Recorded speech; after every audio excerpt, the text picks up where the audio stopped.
श्रीमहागणपतिस्तोत्रम् योगं योगविदां विधूत विविध व्यासंगशुद्धाशय प्रादुर्भूतसुधारस प्रस्मर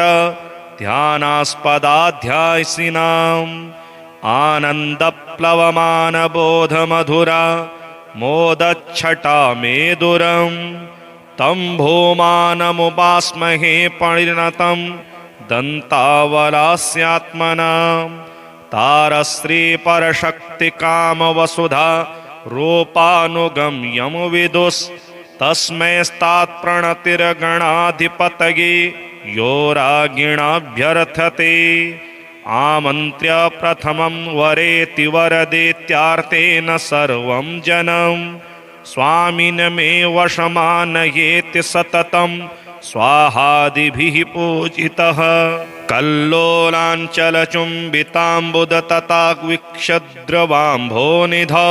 द्वीपे रत्नमये सुरद्रुमवनामोदयकमेदस्विनी मूले कल्पतरोर्महामणिमये पीठेक्षराम्भोरुहे षट्कोणाकलितत्रिकोणरचना सत्कर्णिके मुं भजे चक्रप्रासरसालकार्मुकगदा सद्बीजपोरद्विज व्रीह्यग्रोत्पलपाशपङ्कजकरं शुण्डाग्रजाग्रद्वटम् आश्लिष्टं प्रियया सरोजकरया रत्नस्फुरद्भूषया माणिक्यप्रतिमं महागणपतिं विश्वेशमाशास्महे दानाम्भः परिमेदुरप्रिस्मर व्यालम्बिरोलम्बभृत् सिन्दूरारुणगण्डमण्डयुगल व्याजात् प्रशस्तिद्वयं त्रैलोक्येष्टविधानवर्णसुभगं यः पद्मरागोपमं तत्ते स श्रियमातनोतु सततं देवो गणानां पतिः भ्राम्यन्मन्दरघूर्णना परवश क्षीराब्धिविचिच्छटा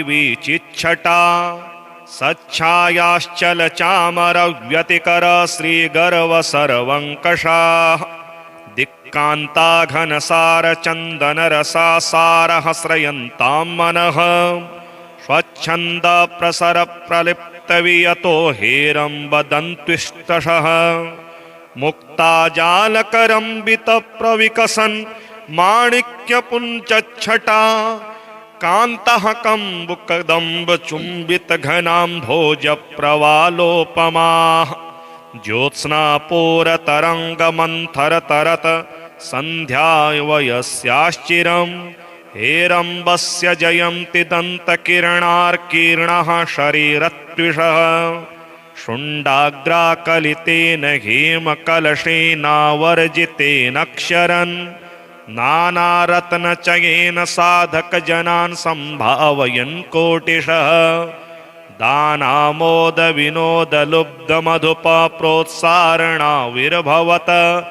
कर्णान्दोलनखेलनो विजयते देवो गणग्रामणी हेरम्बं प्रणमामि यस्य पुरतः शाण्डिल्यमूले श्रिया बिभ्रत्याम्बुरुहे समं मधुरिपुस्ते शङ्खचक्रे वहन् न्यग्रोधस्य तले सहाद्रिसुतया शम्भुस्तथा दक्षिणे बिभ्राणः परशुं त्रिशूलमितया पाशाङ्कुशाभ्यां सह पश्चात्पिप्पलमाश्रितो रतिपतिर्देवस्य रत्योत्पले बिभ्रत्या सममेक्षवं धनुरिषोन् पौष्पान् वहन् पञ्च च वामे चक्रगदाधरः स भगवान् क्रोडः प्रियङ्गोस्थले हस्तोदच्छुकलशालिमञ्जरिकया देव्या धरण्या सह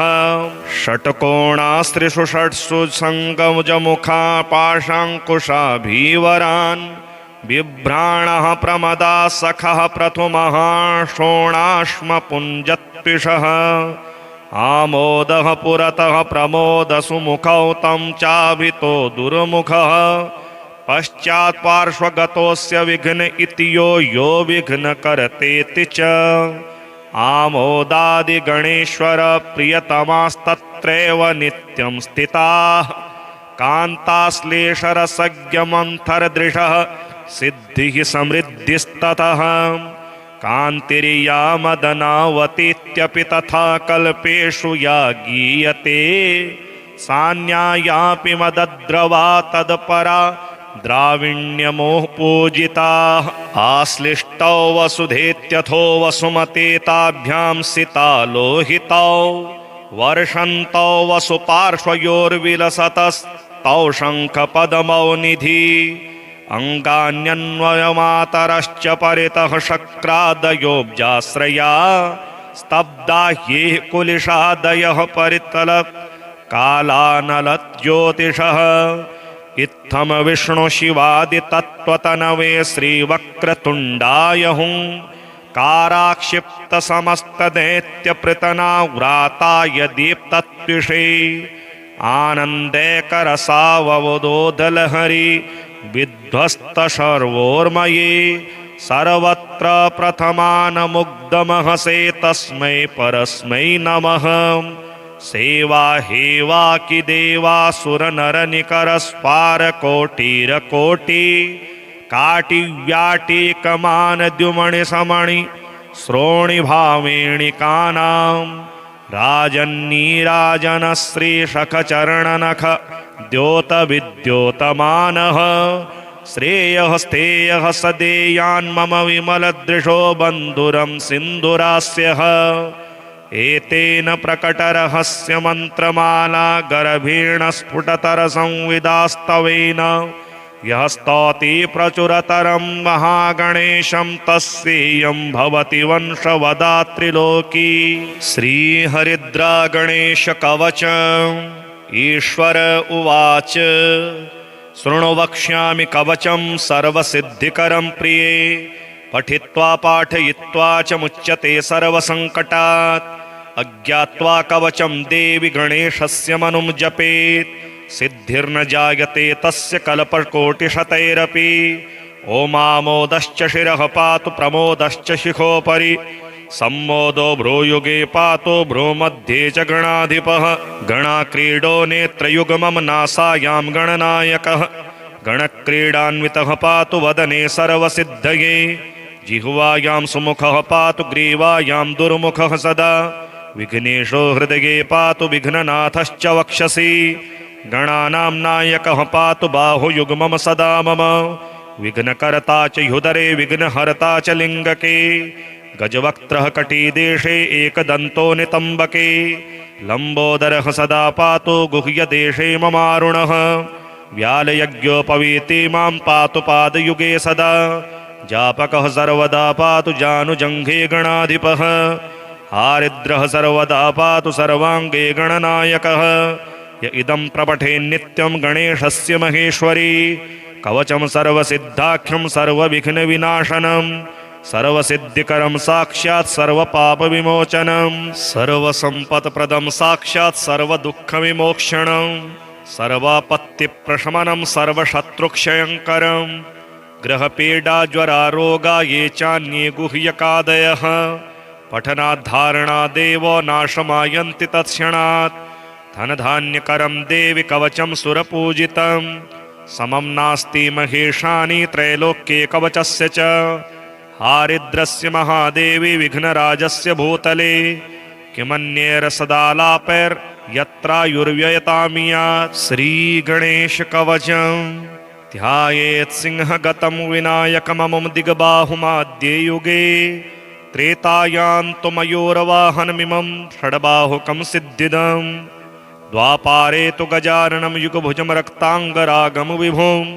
तुर्ये तु द्विभुजं सिताङ्गरुचिरं सर्वार्थदं सर्वदा विनायकः शिखां पातु परमात्मा परात्परः अतिसुन्दरकायस्तु मस्तकं सुमहोत्कटः ललाटं काश्यपः पातु भ्रूयुगन्तो महोदरः नयने भालचन्द्रस्तो गजस्यास्तोष्ठपल्लवौ जिह्वां पातु गणक्रीडश्चिबुकं गिरिजासुतः वाचं विनायकः पातु दन्तान् रक्षतु दुर्मुखः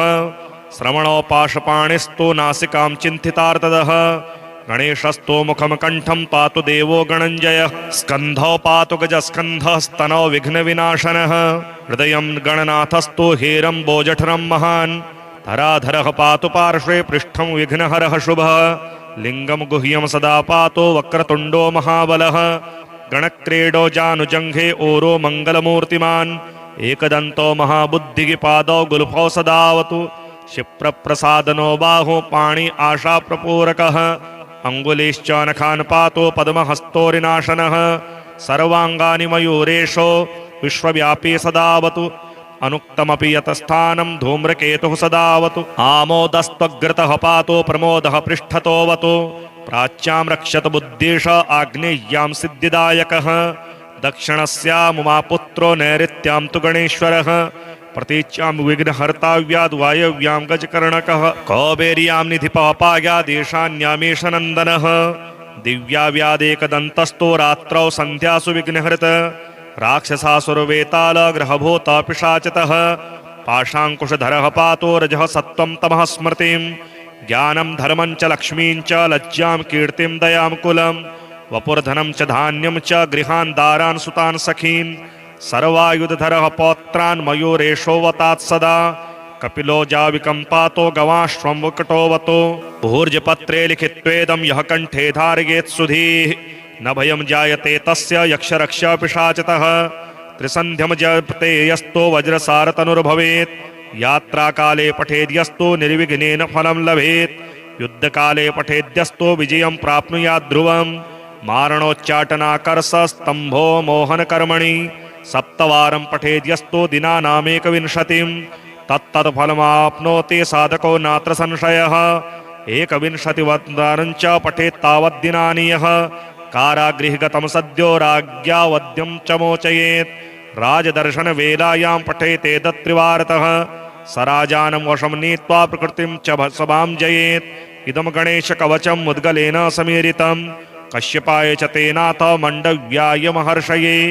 मह्यं सप्राह कृपया कवचं सर्वसिद्धिदं न देयं भक्तिहीनाय देयं श्रद्धावते शुभं सर्वरक्षाकरं सर्वमनः कामप्रपूरकम्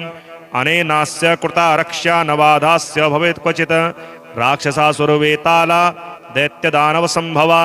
योगं योगविदां विधूत विविध व्यासङ्गशुद्धाशय प्रादुर्भूत सुधारस प्रस्मर ध्यानास्पदाध्यायसिनाम् आनन्दप्लवमानबोधमधुरा मोदच्छटा मेदुरम् तं भूमानमुपास्महे परिणतं दन्तावलास्यात्मनां तारश्रीपरशक्तिकामवसुधा रूपानुगम्यं विदुस्तस्मैस्तात्प्रणतिर्गणाधिपतये यो रागिणाभ्यर्थते आमन्त्र्य प्रथमं वरेति वरदेत्यार्तेन सर्वं जनम् स्वामिनमेव वशमानयेति सततं स्वाहादिभिः पूजितः कल्लोलाञ्चलचुम्बिताम्बुदतताग्विक्षद्रवाम्भोनिधौ द्वीपे रत्नमये सुरद्रुमवनामोदयकमेदस्विनी मूले कल्पतरोर्महामणिमये पीठेक्षराम्भोरुहे षट्कोणाकलितत्रिकोणरचना सत्कर्णिके मुं भजे चक्रप्रासरसालकार्मुकगदा सद्बीजपोरद्विज व्रीह्यग्रोत्पलपाशपङ्कजकरं शुण्डाग्रजाग्रद्वटम् आश्लिष्टं प्रियया सरोजकरया रत्नस्फुरद्भूषया माणिक्यप्रतिमं महागणपतिं विश्वेशमाशास्महे दानाम्भः परिमे दुरप्रिस्मर व्यालम्बिरोलम्बभृत सिन्दूरारुणगण्डमण्डयुगल व्याजात् प्रशस्तिद्वयम् त्रैलोक्येष्टविधानवर्णसुभगं यः पद्मरागोपमम् धत्ते स श्रियमातनोतु सततं देवो गणानां पतिः भ्राम्यनमन्दरघूर्णना परवश क्षीराब्धिविचिच्छटा सच्छायाश्चलचामरव्यतिकर श्रीगर्व सर्वङ्कषाः दिक्कान्ता घनसारचन्दनरसा सारहस्रयन्तां मनः स्वच्छन्द प्रसर प्रलिप्तवियतो हेरम्बदन्त्विष्टशः मुक्ताजालकरम्बितप्रविकसन् माणिक्यपुञ्जच्छटा कान्तः कम्बुकदम्बचुम्बितघनाम्भोजप्रवालोपमाः ज्योत्स्नापूरतरङ्गमन्थरतरत सन्ध्यावयस्याश्चिरम् हेरम्बस्य जयन्ति दन्तकिरणार्कीर्णः शरीरत्विषः शुण्डाग्राकलितेन हेमकलशेनावर्जितेनक्षरन् नानारत्नचयेन साधकजनान् सम्भावयन् कोटिशः दानामोदविनोदलुब्धमधुपप्रोत्सारणाविर्भवत कर्णान्दोलनखेलनो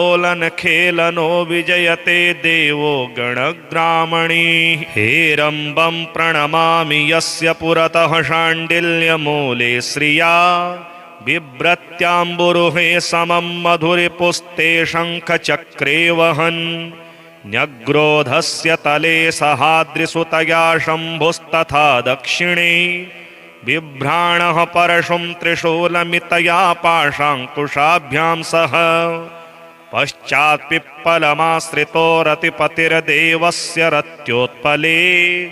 बिभ्रत्या सममेक्षवं धनुरिषोन् पौष्पान् वहन् पञ्च च वामे चक्रगदाधरः स भगवान् क्रोडः प्रियङ्गोस्थले हस्तोदच्छुकलशालिमञ्जरिकया देव्या धरण्या सह षट्कोणास्त्रिषु षट्सु सङ्गमुखा पाशाङ्कुशाभीवरान् बिभ्राणः प्रमदा सखः प्रथमः शोणाश्मपुञ्जत्विषः आमोदः पुरतः प्रमोदसुमुखौ तं चाभितो दुर्मुखः पश्चात् पार्श्वगतोऽस्य विघ्न इति यो विघ्न करतेति च आमोदादिगणेश्वर प्रियतमास्तत्रैव नित्यं स्थिताः कान्ताश्लेषरसज्ञमन्थरदृशः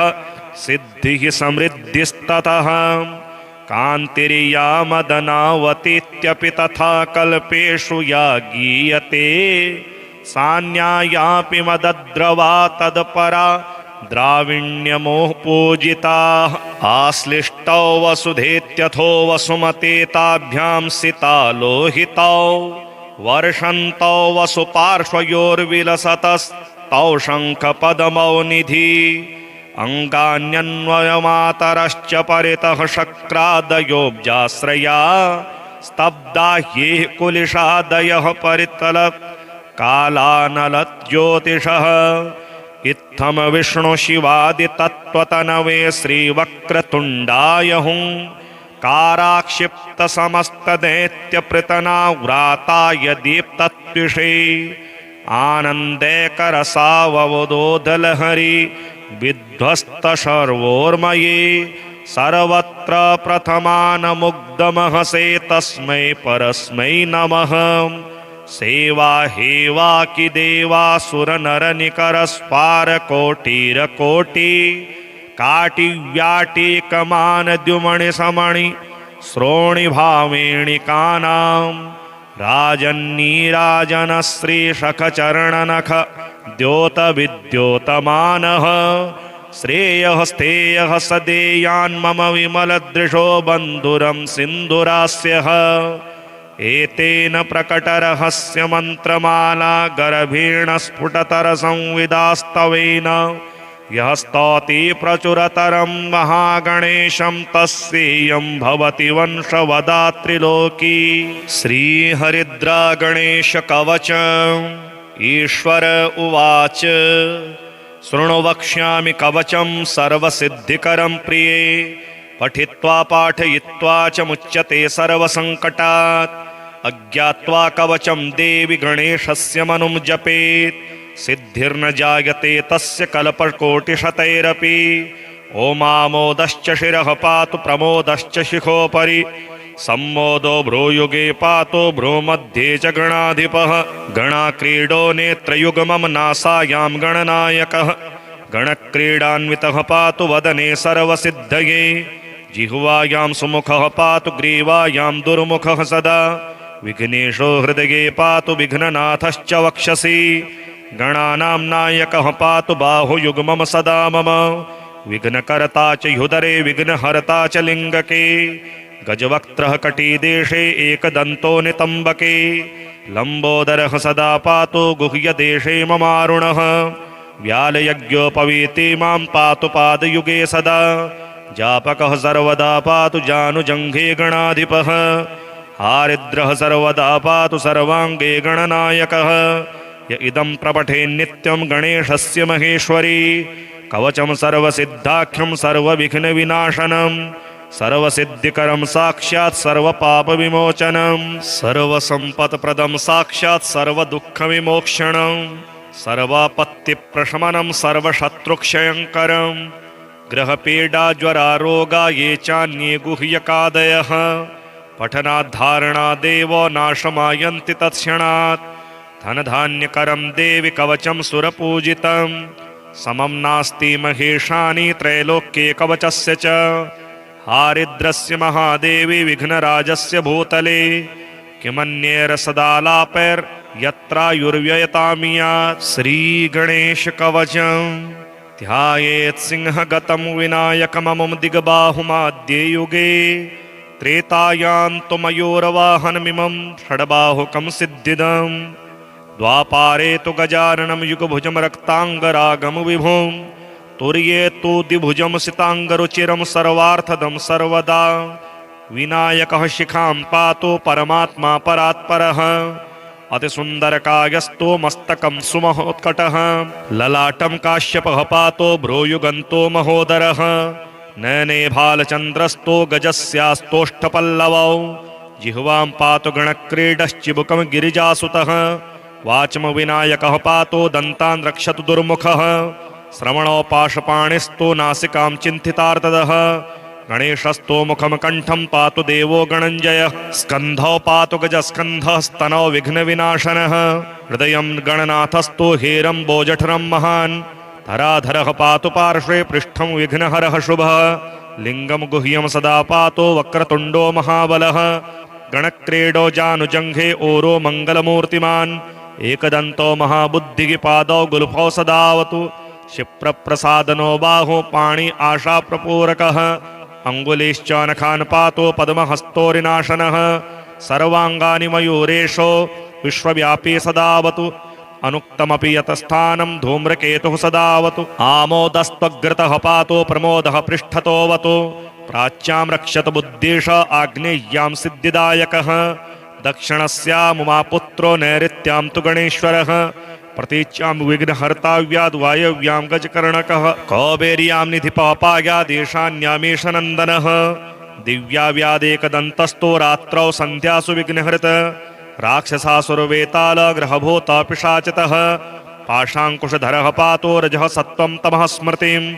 ज्ञानं धर्मं च लक्ष्मीं च लज्जां कीर्तिं दयां कुलं वपुर्धनं च धान्यं च गृहान् दारान् सुतान् सखीन् सर्वायुधधरः पौत्रान् मयूरेशोऽवतात् सदा कपिलो जाविकं पातो गवाश्वं वकटोऽवतो भूर्जपत्रे लिखित्वेदं यः कण्ठे धारयेत् सुधीः न भयं जायते तस्य यक्षरक्षा पिशाचतः त्रिसन्ध्यं जपते यस्तो वज्रसारतनुर्भवेत् यात्राकाले पठेद्यस्तो निर्विघ्नेन फलं लभेत् युद्धकाले पठेद्यस्तो विजयं प्राप्नुयात् ध्रुवं मारणोच्चाटनाकर्षस्तम्भो मोहनकर्मणि सप्तवारं पठेद्यस्तो दिनानामेकविंशतिं तत्तत्फलमाप्नोति साधको नात्र संशयः एकविंशतिवारं च पठेत् तावद्दिनानि यः कारागृहगतं सद्यो राज्ञावद्यं च मोचयेत् राजदर्शनवेलायां पठेते दत्त्रिवारतः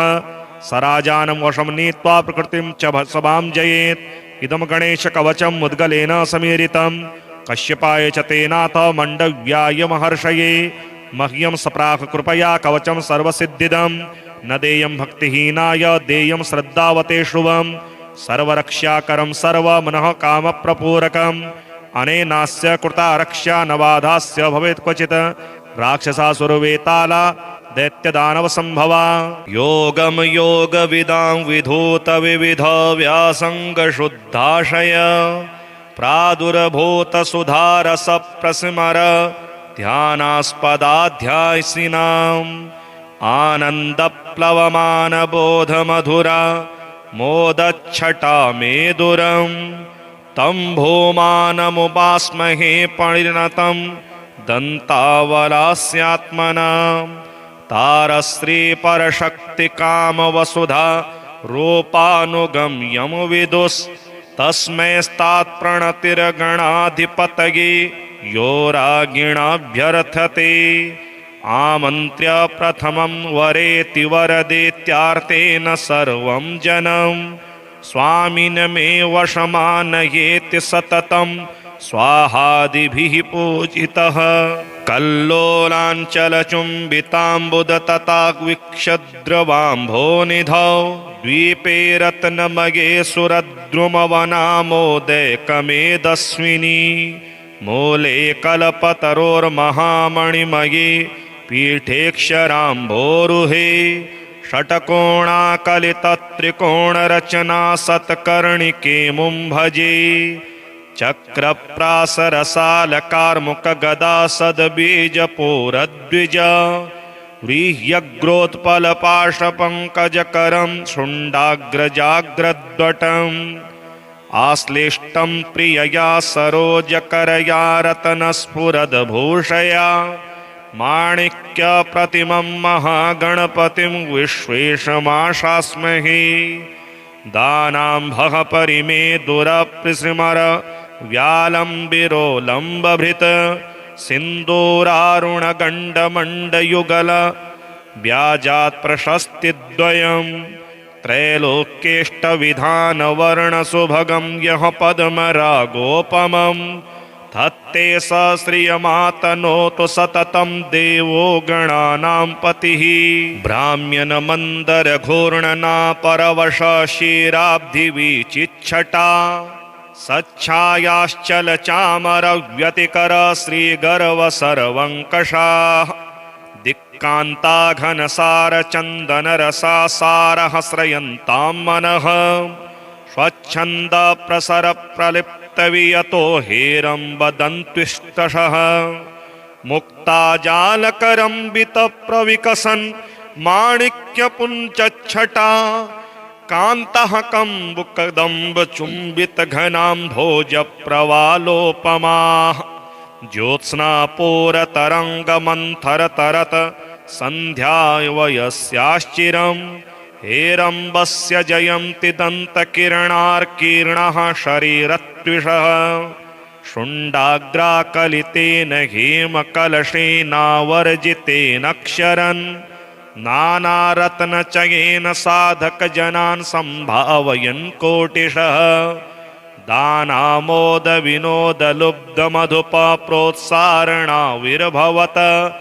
कर्णान्दोलनखेलनो विजयते देवो गणग्रामणी हेरम्बं प्रणमामि यस्य पुरतः शाण्डिल्यमूले श्रिया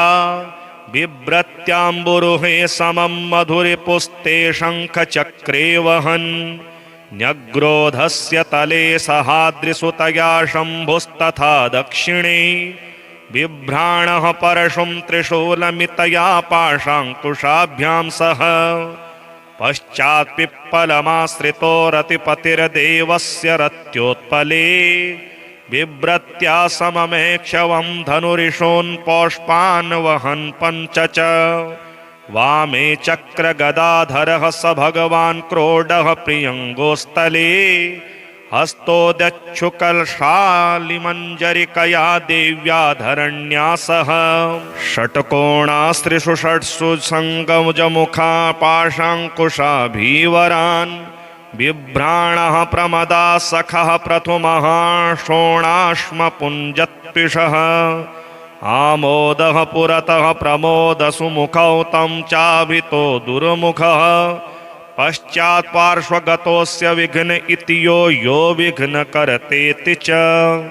आमोदादिगणेश्वर प्रियतमास्तत्रैव नित्यं स्थिताः कान्ताश्लेषरसज्ञमन्थरदृशः सिद्धिः समृद्धिस्ततः कान्तिर्या मदनावतीत्यपि तथा कल्पेषु या गीयते सान्यायापि मदद्रवा तत्परा द्राविण्यमोह पूजिता आश्लिष्टौ वसुधेत्यथो वसुमते ताभ्यां सिता लोहितौ वर्षन्तौ वसुपार्श्वयोर्विलसतस्तौ शङ्खपदमौ निधि अङ्गान्यन्वयमातरश्च परितः शक्रादयोऽब्जाश्रया स्तब्धा ह्येः कुलिशादयः परितलत् कालानलज्योतिषः इत्थं विष्णुशिवादितत्त्वतनवे श्रीवक्रतुण्डाय हुं काराक्षिप्तसमस्तदैत्यपृतनाव्राताय दीप्तत्विषे आनन्दैकरसाववदोदलहरि विध्वस्तशर्वोर्मये सर्वत्र प्रथमानमुग्धमहसे तस्मै परस्मै नमः सेवा हेवा कि देवासुरनरनिकरस्पारकोटिरकोटि काटिव्याटिकमानद्युमणिसमणि श्रोणिभावेणिकानां राजन्नीराजनश्रीशखचरणनख द्योतविद्योतमानः श्रेयः स्थेयः सदेयान्मम विमलदृशो बन्धुरं सिन्धुरास्यः एतेन प्रकटरहस्यमन्त्रमाला गर्भेण स्फुटतरसंविदास्तवेन यः स्तौति प्रचुरतरं महागणेशं तस्येयं भवति वंशवदात्रिलोकी। श्रीहरिद्रागणेशकवच। ईश्वर उवाच शृणु वक्ष्यामि कवचं सर्वसिद्धिकरं प्रिये पठित्वा पाठयित्वा च मुच्यते सर्वसङ्कटात् अज्ञात्वा कवचं देवि गणेशस्य मनुं जपेत् सिद्धिर्न जायते तस्य कल्पकोटिशतैरपि ओमामोदश्च शिरः पातु प्रमोदश्च शिखोपरि सम्मोदो भ्रूयुगे पातु भ्रूमध्ये च गणाधिपः गणाक्रीडो नेत्रयुग्मं नासायां गणनायकः गणक्रीडान्वितः पातु वदने सर्वसिद्धये जिह्वायां सुमुखः पातु ग्रीवायां दुर्मुखः सदा विघ्नेशो हृदये पातु विघ्ननाथश्च वक्षसि गणानां नायकः पातु बाहुयुग्मं सदा मम विघ्नकर्ता च ह्युदरे विघ्नहर्ता च लिङ्गके गजवक्त्रः कटिदेशे एकदन्तो नितम्बके लम्बोदरः सदा पातु गुह्यदेशे ममारुणः व्यालयज्ञोपवीति मां पातु पादयुगे सदा जापकः सर्वदा पातु जानुजङ्घे गणाधिपः हारिद्रः सर्वदा पातु सर्वाङ्गे गणनायकः य इदं प्रपठे नित्यं गणेशस्य महेश्वरी कवचं सर्वसिद्धाख्यं सर्वविघ्नविनाशनं सर्वसिद्धिकरं साक्षात् सर्वपापविमोचनं सर्वसम्पत्प्रदं साक्षात् सर्वदुःखविमोक्षणं सर्वापत्तिप्रशमनं सर्वशत्रुक्षयङ्करं ग्रहपीडाज्वरारोगा ये चान्ये गुह्यकादयः पठनाद्धारणादेव नाशमायन्ति तत्क्षणात् धनधान्यकरं देवि कवचं सुरपूजितं समं नास्ति महेशानि त्रैलोक्ये कवचस्य च हारिद्रस्य महादेवी विघ्नराजस्य भूतले किमन्यैर्सदालापैर्यत्रायुर्व्ययतामियात् श्रीगणेशकवचं ध्यायेत् सिंहगतं विनायकममुं दिग्बाहुमाद्ये युगे त्रेतायां तु मयूरवाहनमिमं षड्बाहुकं सिद्धिदम् द्वापारे तु गजाननं युगभुजं रक्ताङ्गरागं विभुं तुर्ये तु द्विभुजं सिताङ्गरुचिरं सर्वार्थदं सर्वदा विनायकः शिखां पातु परमात्मा परात्परः अतिसुन्दरकायस्तो मस्तकं सुमहोत्कटः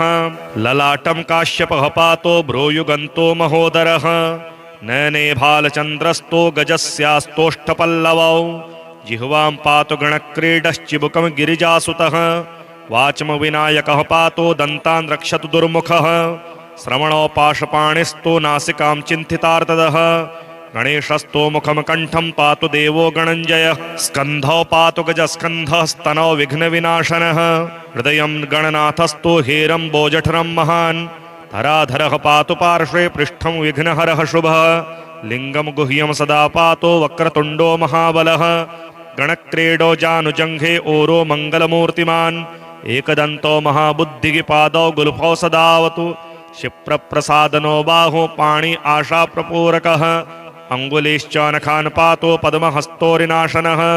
सर्वांगानि मयूरेशो विश्वव्यापी सदावतु अनुक्तमपि यतस्थानं धूम्रकेतुः सदावतु आमोदस्त्वग्रतः पातो प्रमोदः पृष्ठतोऽवतु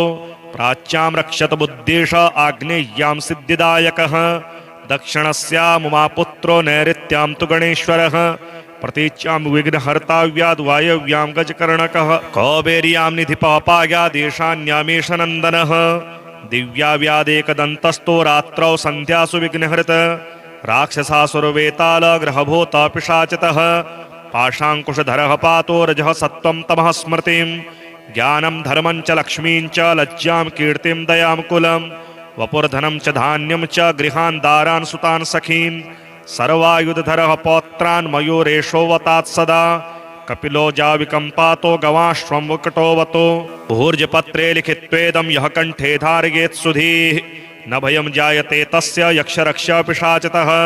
त्रिसन्ध्यं जपते यस्तो वज्रसारतनुर्भवेत् यात्राकाले पठेद्यस्तो निर्विघ्नेन फलं लभेत् युद्धकाले पठेद्यस्तो विजयं प्राप्नुयात् ध्रुवम् मारणोच्चाटनाकर्षस्तम्भो मोहनकर्मणि सप्तवारं पठेद्यस्तो दिनानामेकविंशतिं तत्तत्फलमाप्नोति साधको नात्र संशयः एकविंशतिवारं च पठेत् तावद्दिनानि यः कारागृहगतं सद्यो राज्ञावद्यं च मोचयेत् राजदर्शनवेलायां पठेते तत्त्रिवारतः स राजानं वशं नीत्वा प्रकृतिं च सभां जयेत् इदं गणेशकवचं मुद्गलेन समीरितं कश्यपाय च तेनाथ मण्डव्याय महर्षये मह्यं सप्राह कृपया कवचं सर्वसिद्धिदं न देयं भक्तिहीनाय देयं श्रद्धावते शुभं सर्वरक्षाकरं सर्वमनः कामप्रपूरकम् अनेनास्य कृता रक्षा न बाधास्य भवेत् क्वचित् राक्षसासुरवेताला दैत्यदानवसम्भवा योगं योगविदां विधूत विविध व्यासङ्गशुद्धाशय प्रादुर्भूत सुधारस प्रस्मर ध्यानास्पदाध्यायसिनाम् आनन्दप्लवमानबोधमधुरा मोदच्छटा मेदुरम् तं भूमानमुपास्महे परिणतं दन्तावलास्यात्मनां तारश्रीपरशक्तिकामवसुधा रूपानुगम्यं विदुस्तस्मैस्तात्प्रणतिर्गणाधिपतये यो रागिणाभ्यर्थते आमन्त्र्य प्रथमं वरेति वरदेत्यार्तेन सर्वं जनं स्वामिनमेव शमानयेति सततं स्वाहादिभिः पूजितः कल्लोलाञ्चलचुम्बिताम्बुदतताग्विक्षद्रवाम्भोनिधौ द्वीपे रत्नमये सुरद्रुमवनामोदयकमेदस्विनी मूले कल्पतरोर्महामणिमये पीठेक्षराम्भोरुहे षट्कोणाकलितत्रिकोणरचना सत्कर्णिके मुं भजे चक्रप्रासरसालकार्मुकगदा सद्बीजपोरद्विज व्रीह्यग्रोत्पलपाशपङ्कजकरं शुण्डाग्रजाग्रद्वटम् आश्लिष्टं प्रियया सरोजकरया रत्नस्फुरद्भूषया माणिक्यप्रतिमं महागणपतिं विश्वेशमाशास्महे दानाम्भः परिमे दुरप्रिसृमर व्यालम्बिरोलम्बभृत् सिन्दूरारुणगण्डमण्डयुगल व्याजात् प्रशस्तिद्वयम् त्रैलोक्येष्टविधानवर्णसुभगं यः पद्मरागोपमम् तत्ते स श्रियमातनोतु सततं देवो गणानां पतिः भ्राम्यन्मन्दरघूर्णना परवश क्षीराब्धिविचिच्छटा सच्छायाश्चलचामरव्यतिकर श्रीगर्वसर्वङ्कषाः दिक्कान्ता घनसारचन्दनरसा सारहस्रयन्तां मनः स्वच्छन्दप्रसरप्रलिप्तवियतो हेरम्बदन्त्विष्टशः मुक्ताजालकरम्बितप्रविकसन् माणिक्यपुञ्चच्छटा कान्तः कम्बुकदम्बचुम्बितघनाम्भोजप्रवालोपमाः ज्योत्स्नापूरतरङ्गमन्थरतरत सन्ध्यावयस्याश्चिरम्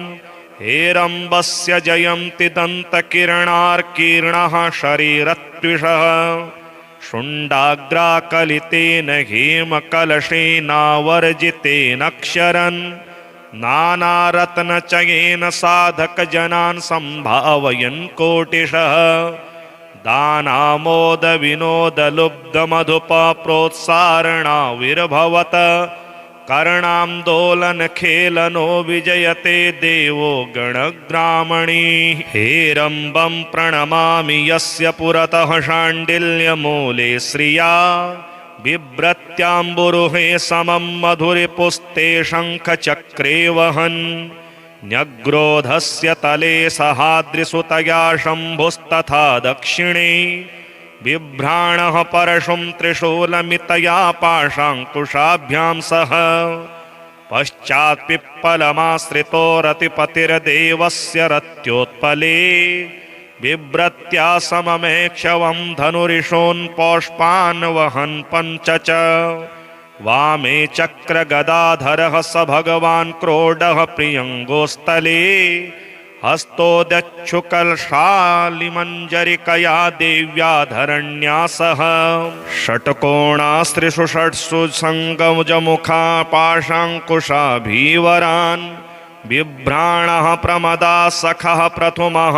शोणाश्मपुञ्जत्विषः आमोदः पुरतः प्रमोदसुमुखौ तं चाभितो दुर्मुखः पश्चात्पार्श्वगतोऽस्य विघ्न इति यो विघ्न करतेति च आमोदादिगणेश्वर प्रियतमास्तत्रैव नित्यं स्थिताः कान्ताश्लेषरसज्ञमन्थरदृशः सिद्धिः समृद्धिस्ततः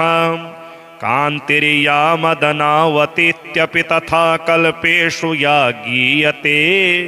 सान्यायापि मदद्रवा तत्परा द्राविण्यमोह पूजिताः आश्लिष्टौ वसुधेत्यथो वसुमते ताभ्यां सिता लोहितौ वर्षन्तौ वसुपार्श्वयोर्विलसतस्तौ शङ्खपदमौ निधि अङ्गान्यन्वयमातरश्च परितः शक्रादयोऽब्जाश्रया स्तब्धा ह्येः कुलिशादयः परितल कालानलज्योतिषः इत्थं विष्णुशिवादितत्त्वतनवे श्रीवक्रतुण्डाय हुं काराक्षिप्तसमस्तदैत्यपृतनाव्राताय दीप्तत्विषे आनन्दैकरसाववदोदलहरि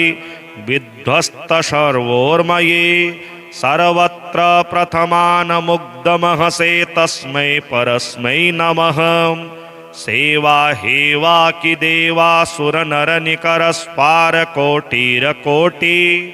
काटिव्याटिकमानद्युमणिसमणि श्रोणिभावेणिकानां राजन्नीराजनश्रीशखचरणनख द्योतविद्योतमानः श्रेयः स्थेयः सदेयान्मम विमलदृशो बन्धुरं सिन्धुरास्यः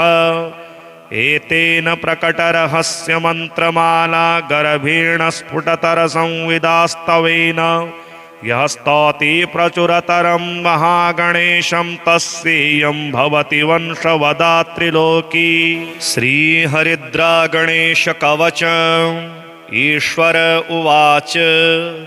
शृणु वक्ष्यामि कवचं सर्वसिद्धिकरं प्रिये पठित्वा पाठयित्वा च मुच्यते सर्वसङ्कटात् अज्ञात्वा कवचं देवि गणेशस्य मनुं जपेत् सिद्धिर्न जायते तस्य कल्पकोटिशतैरपि ओमामोदश्च शिरः पातु प्रमोदश्च शिखोपरि सम्मोदो भ्रूयुगे पातो भ्रूमध्ये च गणाधिपः गणाक्रीडो नेत्रयुग्मं नासायां गणनायकः गणक्रीडान्वितः पातु वदने सर्वसिद्धये जिह्वायां सुमुखः पातु ग्रीवायां दुर्मुखः सदा विघ्नेशो हृदये पातु विघ्ननाथश्च वक्षसि गणानां नायकः पातु बाहुयुग्मं सदा मम विघ्नकर्ता च ह्युदरे विघ्नहर्ता च लिङ्गके गजवक्त्रः कटीदेशे एकदन्तो नितम्बके लम्बोदरः सदा पातु गुह्यदेशे ममारुणः व्यालयज्ञोपवीति मां पातु पादयुगे सदा जापकः सर्वदा पातु जानुजङ्घे गणाधिपः आरिद्रः सर्वदा पातु सर्वाङ्गे गणनायकः य इदं प्रपठेन्नित्यं गणेशस्य महेश्वरी कवचं सर्वसिद्धाख्यं सर्वविघ्नविनाशनं सर्वसिद्धिकरं साक्षात् सर्वपापविमोचनं सर्वसम्पत्प्रदं साक्षात् सर्वदुःखविमोक्षणं सर्वापत्तिप्रशमनं सर्वशत्रुक्षयङ्करं ग्रहपीडाज्वरारोगा ये चान्ये गुह्यकादयः पठनाद्धारणादेव नाशमायन्ति तत्क्षणात् धनधान्यकरं देवि कवचं सुरपूजितं समं नास्ति महेशानि त्रैलोक्ये कवचस्य च हारिद्रस्य महादेवी विघ्नराजस्य भूतले किमन्येरसदालापैर्यत्रायुर्व्ययतामियात् श्रीगणेशकवचं ध्यायेत् सिंहगतं विनायकममुं दिग्बाहुमाद्ये युगे त्रेतायां तु मयूरवाहनमिमं षड्बाहुकं सिद्धिदं द्वापारे तु गजाननं युगभुजं रक्ताङ्गरागं विभुं तुर्ये तु द्विभुजं सिताङ्गरुचिरं सर्वार्थदं सर्वदा विनायकः शिखां पातु परमात्मा परात्परः अतिसुन्दरकायस्तो मस्तकं सुमहोत्कटः ललाटं काश्यपः पातो भ्रूयुगन्तो महोदरः नयने भालचन्द्रस्तो गजस्यास्तोष्ठपल्लवौ जिह्वां पातु गणक्रीडश्चिबुकं गिरिजासुतः वाचम विनायकः पातो दन्तान् रक्षतु दुर्मुखः श्रवणो पाशपाणिस्तो नासिकां चिन्तितार्तदः गणेशस्तो मुखं कण्ठं पातु देवो गणञ्जयः स्कन्धौ पातु गजस्कन्धः स्तनौ विघ्नविनाशनः हृदयं गणनाथस्तो हेरम्बोजठरं महान् धराधरः पातु पार्श्वे पृष्ठं विघ्नहरः शुभः लिङ्गं गुह्यं सदा पातो वक्रतुण्डो महाबलः गणक्रीडो जानुजङ्घे ओरो मङ्गलमूर्तिमान् एकदन्तो महाबुद्धिपादौ गुल्फौ सदावतु क्षिप्रप्रसादनो बाहो पाणि आशाप्रपूरकः अङ्गुलीश्च नखान् पातो पद्महस्तोरिनाशनः सर्वाङ्गानि मयूरेशो विश्वव्यापी सदावतु अनुक्तमपि यतस्थानं धूम्रकेतुः सदावतु आमोदस्त्वग्रतः पातो प्रमोदः पृष्ठतोऽवतु प्राच्यां रक्षत बुद्धिश आग्नेय्यां सिद्धिदायकः दक्षिणस्यामुमापुत्रो नैऋत्यां तु गणेश्वरः प्रतीच्यां विघ्नहर्ताव्याद् वायव्यां गजकर्णकः कौबेर्यां निधिपापायादेशान्यामेशनन्दनः दिव्याव्यादेकदन्तस्तो रात्रौ सन्ध्यासु विघ्नहृत राक्षसासुरवेतालग्रहभूता पिशाचतः पाशाङ्कुशधरः पातो रजः सत्त्वं तमः स्मृतिं ज्ञानं धर्मं च लक्ष्मीं च लज्जां कीर्तिं दयां कुलं वपुर्धनं च धान्यं च गृहान् दारान् सुतान् सखीन् सर्वायुधधरः पौत्रान् मयूरेशोऽवतात् सदा कपिलो जाविकं पातो गवाश्वं वकटोऽवतो भूर्जपत्रे लिखित्वेदं यः कण्ठे धारयेत् सुधीः न भयं जायते तस्य यक्षरक्षा पिशाचतः त्रिसन्ध्यं जपते यस्तो वज्रसारतनुर्भवेत् यात्राकाले पठेद्यस्तो निर्विघ्नेन फलं लभेत् युद्धकाले पठेद्यस्तो विजयं प्राप्नुयात् ध्रुवं मारणोच्चाटनाकर्षस्तम्भो मोहनकर्मणि सप्तवारं पठेद्यस्तो दिनानामेकविंशतिं तत्तत्फलमाप्नोति साधको नात्र संशयः एकविंशतिवारं च पठेत् तावद्दिनानि यः कारागृहगतं सद्यो राज्ञावद्यं च मोचयेत् राजदर्शनवेलायां पठेते तत्त्रिवारतः स राजानं वशं नीत्वा प्रकृतिं च सभां जयेत् इदं गणेशकवचं मुद्गलेन समीरितं कश्यपाय च तेनाथ मण्डव्याय महर्षये मह्यं सप्राह कृपया कवचं सर्वसिद्धिदं न देयं भक्तिहीनाय देयं श्रद्धावते शुभं सर्वरक्षाकरं सर्वमनः कामप्रपूरकं अनेनास्य कृता रक्षा न बाधास्य भवेत् क्वचित् राक्षसासुरवेताला दैत्यदानवसम्भवा।